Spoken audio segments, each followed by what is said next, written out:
Corona की दूसरी लहर ने जिस तरह का कहर बरपाया विशेषकर हमारे देश में पूरी मानवता पर, उससे हम सब लोग पीड़ित तो है ही हैं, लेकिन जिस तरह के मार्मिक दृश्य देखने को मिल रहे हैं, जैसी स्थितियां उत्पन्न हो गई हैं, उसने हम सबको सोचने के लिए मजबूर किया है। और सबसे बड़ी विडंबना ये है कि हम लोग पहली लहर को झेलने के बाद क्यों इस लहर के लिए तैयार नहीं थे, इस समझ से परे हैं।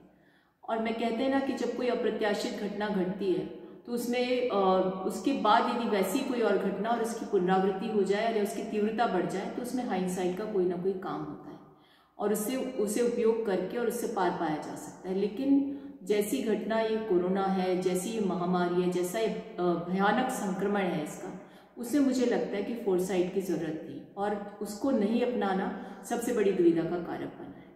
अब समझ से परे कि क्यों पार्लियामेंट्री जो कमेटी है उसमें जो रिपोर्ट आई थी उसका आकलन नहीं किया गया, क्यों हमने कोई पैंडेमिक के लिए क्राइसिस प्लान बनाया नहीं। और ये देश जो सबसे बड़ी आबादी वाला देश है उसमें चुनाव हो रहे हैं, शादियां हो रही हैं, सार्वजनिक कार्यक्रम हो रहे हैं, जबकि हॉस्पिटल्स में बेड्स नहीं है, ऑक्सीजन नहीं है, वेंटिलेटर्स नहीं है। सार्वजनिक जीवन के व्यक्ति होने के नाते मुझे भी रोज 2-4 होना पड़ता है लोगों की दुविधाओं को सुनने के लिए या उन्हें हॉस्पिटलाइज कराने के लिए। वो जब गुहार लगाते हैं तो उनकी जो मार्मिक पीड़ा है उसको जब मैं सुनती हूँ तो मेरे भी कानों में ऐसा लगता है कोई शीशा डाल रहा है और बहुत ज़्यादा पीड़ा होती है जब हम मदद नहीं कर पाते। और स्थितियाँ इतनी भयावह होती जा रही हैं कि समझ नहीं आ रहा इसका कोई अंत भी होगा या नहीं। अब जहाँ तक वैक्सीन की बात है तो यही माना जा रहा है कि वैक्सीन ही एक ऐसा इलाज या उपचार हो सकता है जो थर्ड वेव से हमें निजात दिला सकता है, उसकी जो तीव्रता होगी या उसका जो भयावह स्वरूप होगा उसको कुछ कम करने में सहायक हो सकता है। लेकिन विडंबना देखिए कि क्या हुआ, वैक्सीनेशन को लेकर के इस देश में हमें ये मानना चाहिए था या पूरे वैश्विक तौर पर मानना चाहिए कि पब्लिक गुड है किसी पैंडेमिक के लिए। और जो पब्लिक गुड होता है उसका प्रोक्योरमेंट किसे करना चाहिए, जो केंद्र में सत्ता में बैठी सरकार हो, और उसका डिसेंट्रलाइजेशन होना चाहिए डिस्ट्रीब्यूशन के तौर पर। लेकिन हमारे देश में उल्टा हो रहा है। और इससे बड़ी विडंबना क्या हो सकती है कि डिफरेंशियल रेट्स के साथ ये उपलब्ध हुई, यानी केंद्र सरकार को नॉमिनल रेट पर, राज्यों को ज़्यादा दरों पर।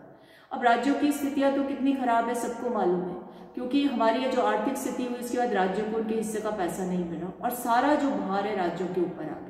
ऐसी अवस्था में जब ये वैक्सीनेशन की जो स्थिति है उसको लेकर के अगर यही नीतियां रही तो मुझे लगता है बहुत बड़ी विडंबना उत्पन्न हो जाएगी।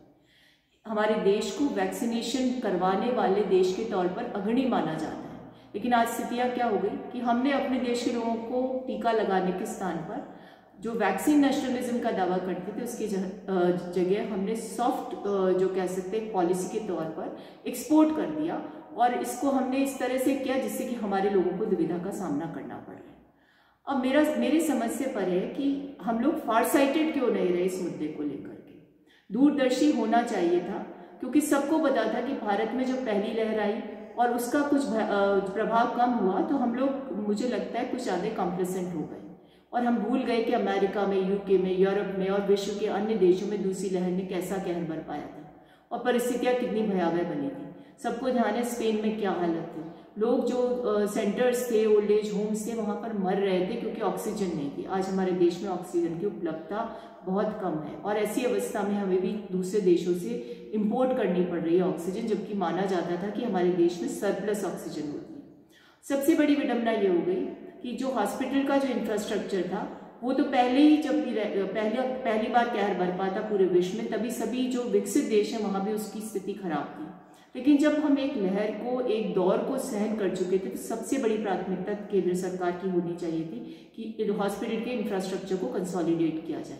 ये सब कुछ हम नहीं कर पाए और उसका नतीजा ये है कि आज आप देखिए सोशल मीडिया पर कैसे कैसे वीडियोज़ आ रहे हैं। ऐसे लोग जिनके पास अथाह संपत्ति, वो कहते हैं कि हम उस अथाह संपत्ति से अपने परिजनों को नहीं बचा सकते क्योंकि हॉस्पिटल बेड नहीं है, वेंटिलेटर नहीं है, ऑक्सीजन नहीं है। यानी वो पूंजी, वो लक्ष्मी कोई काम की नहीं है क्योंकि वो परिजन मारे जा रहे हैं। ये परिस्थितियां इतनी भयावह इसलिए हो गई क्योंकि शायद हम लोग भूल गए कि एक लोकतांत्रिक देश में चुनाव से ज़्यादा जनता की हितों की रक्षा करना ज़रूरी है, उसे बचाना, उसे सुरक्षित रखना बहुत ज़रूरी है और सत्ता प्रतिष्ठा में काबिज होना ही सबसे बड़ा काम नहीं होता है।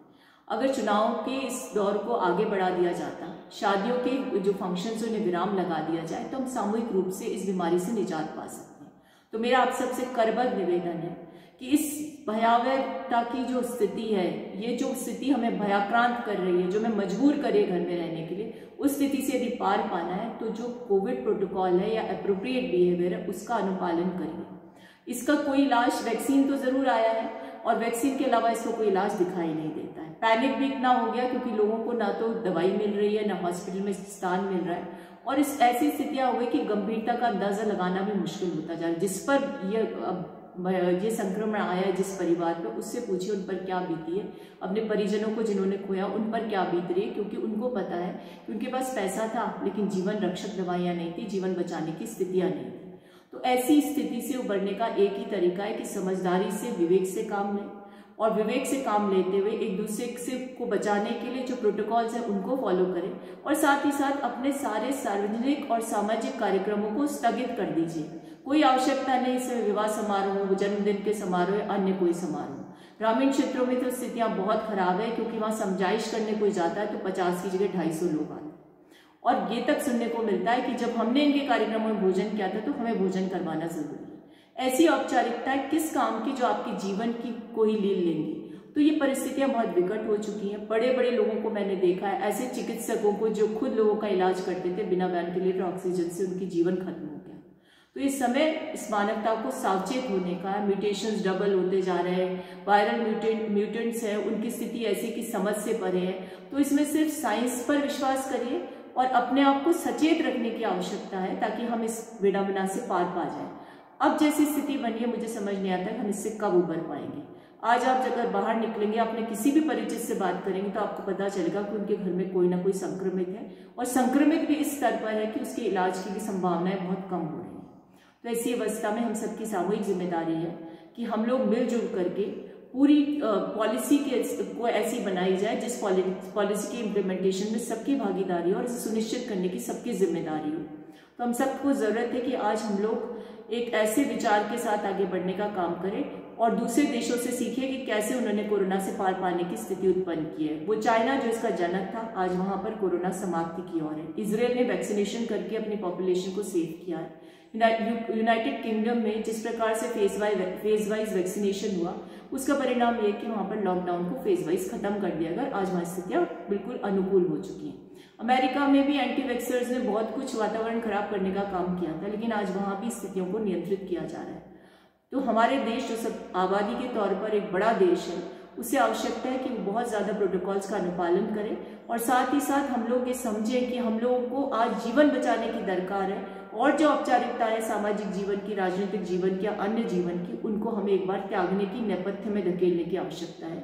क्योंकि जब जीवन बचेगा तो सब कुछ सही रहेगा और जब जीवन बचेगा तो बहुत सारी संभावनाएं भी बची रहेंगी। तो मेरा आपसे करबद्ध निवेदन है हाथ जोड़ करके कि हमें इस कोरोना की लड़ाई लड़ने के लिए हॉस्पिटल से ज़्यादा अपने घर के प्रांगण में, अपने सामाजिक प्रांगण में, अपने कम्युनिटी एरिया में लड़ाई लड़ने की आवश्यकता है। और वो लड़ाई एक दूसरे के प्रति सद्भावना रखते हुए, एक दूसरे को समझा करके और उसके प्रति जिम्मेदारी समझते हुए करनी है।